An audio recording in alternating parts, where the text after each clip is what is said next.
इधर दिल्ली में नए पार्लियामेंट की खुशियां मनाई जा रही थी। वहीं ब्रह्मपुत्र के किनारे असम में 6,000 लाख टन तेल का खजाना मिल चुका है। लेकिन ये तेल का भंडार असम, नागालैंड के बीच चल रहे सीमा विवाद की भेंट चढ़ सकता है। इसे निकालना तो दूर, यहां ठीक से तेल की खोज का काम भी नहीं हो पा रहा है। आखिर क्यों इतना बड़ा तेल भंडार मिलने के बाद भी देश को इसका लाभ नहीं मिल पा रहा? और असम और नागालैंड के बीच सीमा विवाद आखिर है क्या? जानने के लिए वीडियो को अंत तक जरूर देखें। हम सभी जानते हैं कि भारत को अपनी ऊर्जा जरूरतों को पूरा करने के लिए भारी मात्रा में तेल और कच्चे तेल को इंपोर्ट करना पड़ता है, जिसमें देश की विदेशी मुद्रा का काफी बड़ा हिस्सा चला जाता है। इसलिए भारत जल्द से जल्द खुद को ऊर्जा के क्षेत्र में आत्मनिर्भर बनाना चाहता है। इसके लिए जरूरी है देश में ही कच्चे तेल के भंडारों की खोज करना। इसी खोज के चलते असम अराकन क्षेत्र में 60 करोड़ टन तेल भंडार की खोज हुई है। अब इस खोज पर तो पूरे देश को खुश होना चाहिए, क्योंकि इतने बड़े तेल भंडार से तो देश की एक बड़ी जनसंख्या की ऊर्जा जरूरत को पूरा किया जा सकता है। लेकिन आज तक इस भंडार का खनन शुरू नहीं हो पा रहा है। उसका कारण है असम नागालैंड के बीच सीमा विवाद का होना। ऑयल इंडिया लिमिटेड के अनुसार दोनों राज्यों के सीमावर्ती क्षेत्रों में तेल की खोज की अपार संभावना है। लेकिन जब तक दोनों राज्यों की सरकारें इस मुद्दे पर समझौता नहीं करती, यहां काम शुरू नहीं किया जा सकता। ऑयल इंडिया के अधिकारियों का मानना है कि नागालैंड में भी खनन की बहुत संभावना है। 90 के दशक में यहां कच्चे तेल के भंडारों की खोज शुरू की गई थी, लेकिन उस समय भी यहां के लोकल ग्रुप ने विरोध किया था, जिसके वजह से खोज रोकनी पड़ी थी। अब भी 3000 किलोमीटर के खनन क्षेत्र के लिए आदिवासी संगठनों ने 2 शर्तें रखी हैं। उनका कहना है कि जब तक दोनों राज्यों के बीच सीमा विवाद हल नहीं होता और पेट्रोलियम तथा गैस से संबंधित नियमों में बदलाव नहीं होता, तब तक खोज का काम नहीं हो सकता। वहीं विवादित सीमा से लगे 30 ऑयल फील्ड में काम बंद होने के कारण नागालैंड को सालाना 1825 करोड़ की रॉयल्टी का नुकसान हो रहा है। इतने बड़े नुकसान के बावजूद भी यहां खनन करना संभव नहीं हो पा रहा, क्योंकि नागा विद्रोही संगठन national socialist council of Nagaland यानी कि NSCNIM इस खनन का विरोध कर रहा है। इस संगठन का कहना है कि उनकी सहमति के बिना नागालैंड के मुख्यमंत्री कैसे विवादित सीमाओं के साथ क्षेत्रों में तेल की खोज के लिए आगे बढ़ने की सहमति दे सकते हैं। हालांकि असम के मुख्यमंत्री हेमंत बिश्व शर्मा और नागालैंड के मुख्यमंत्री नेफ्यू रियो ने हाल ही के दिनों में कहा है कि दोनों राज्य सीमावर्ती क्षेत्रों में तेल की खोज के लिए एक MOU ऑफ अंडरस्टैंडिंग पर साइन करेंगे, ताकि मैं जल्द से जल्द खनन की प्रोसेसेस चालू की जा सके। ऑयल इंडिया लिमिटेड यहां मौजूद तेल भंडार के खनन की योजना बना रहा है। ऑयल इंडिया के CMD रंजित रथ ने कहा कि वो उत्तरी असम में करीब 4000 वर्ग किलोमीटर क्षेत्र के 3D भूकंपीय सर्वेक्षण की योजना बना रहे, जबकि नागालैंड में मौसम अनुकूल होते ही खोज शुरू होने की उम्मीद है। कंपनी ने नागालैंड में 3000 वर्ग किलोमीटर इलाके में इसी साल खोज पूरी भी की और जल्द ही इसके पॉजिटिव परिणाम आने की उम्मीद भी है। सबसे अच्छी बात ये कि दोनों राज्यों की सरकार है राज्यों के 20 सालों से चले आ रहे हैं का हल बातचीत के माध्यम से खोजने की कोशिश कर रही है, जिसकी वजह से उम्मीद है कि जल्द ही दोनों राज्यों के बीच चल रहा है सीमा विवाद सुलझ जाएगा और दोनों राज्यों की जमीन के नीचे छिपा कच्चे तेल का भंडार देश के काम आ सकेगा। दोस्तों, आप चलिए ये भी जान लेते हैं कि आखिर इन दोनों राज्यों के बीच सीमा विवाद है क्या। असम और नागालैंड की 434 किलोमीटर लंबी सीमा है, लेकिन नागालैंड असम के क्षेत्र के 12,488 वर्ग किलोमीटर की मांग करता है।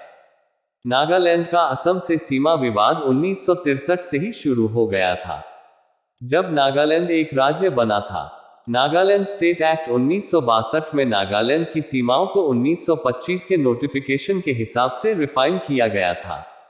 1925 में नागा पहाड़ियां और क्षेत्र को एक नए एडमिनिस्ट्रेटिव यूनिट के रूप में इंटीग्रेट करके एक एरिया डिक्लेयर कर दिया गया था, लेकिन इसके बावजूद भी नागालैंड ने कभी इसे एक्सेप्ट नहीं किया।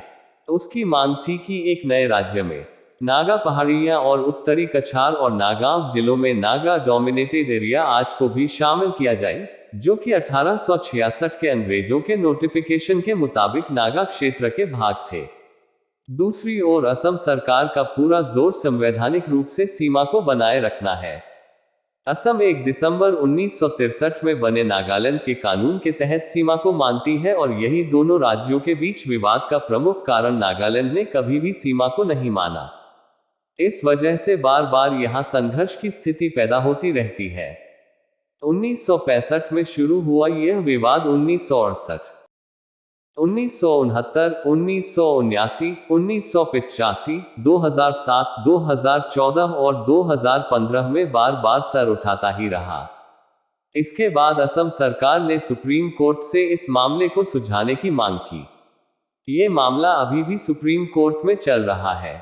इसके बावजूद भी कई लोकल ग्रुप्स अक्सर यहां विवाद की स्थिति पैदा करते रहते हैं, जिसकी वजह से ब्रह्मपुत्र नदी का ये इलाका, जो ये प्राकृतिक संसाधनों से भरपूर है, आज भी विकास की बात जो हो रहा है।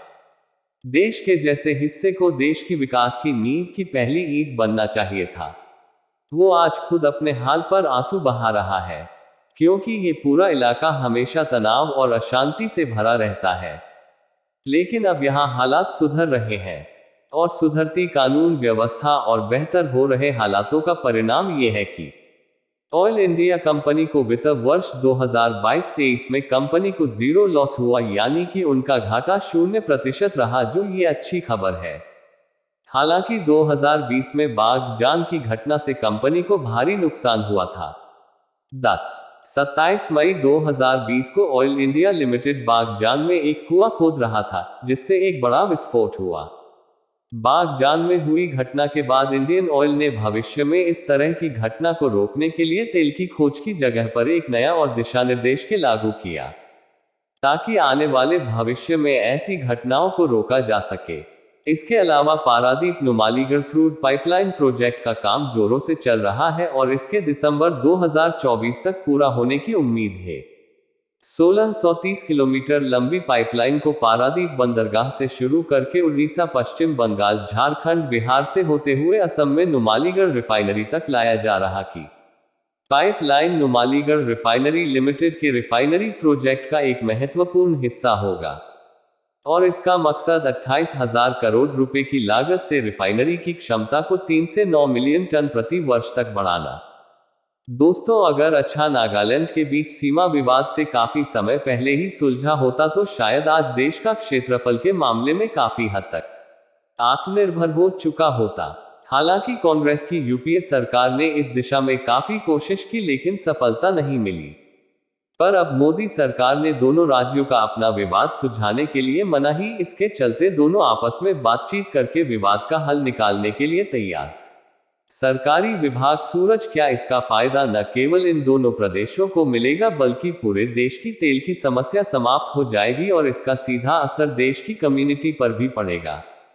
आपको क्या लगता है? इस बार मोदी सरकार दोनों राज्यों के बीच का विवाद सुलझा कर इस तेल के खजाने को बाहर ला पाएगी?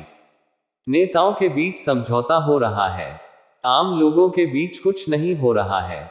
क्या लगता है आपको दोनों में से? क्या अपने विचार नीचे कमेंट सेक्शन में लिखकर जरूर बताओ जी। तब वीडियो शेयर करें फेसबुक पर, व्हाट्सएप पर।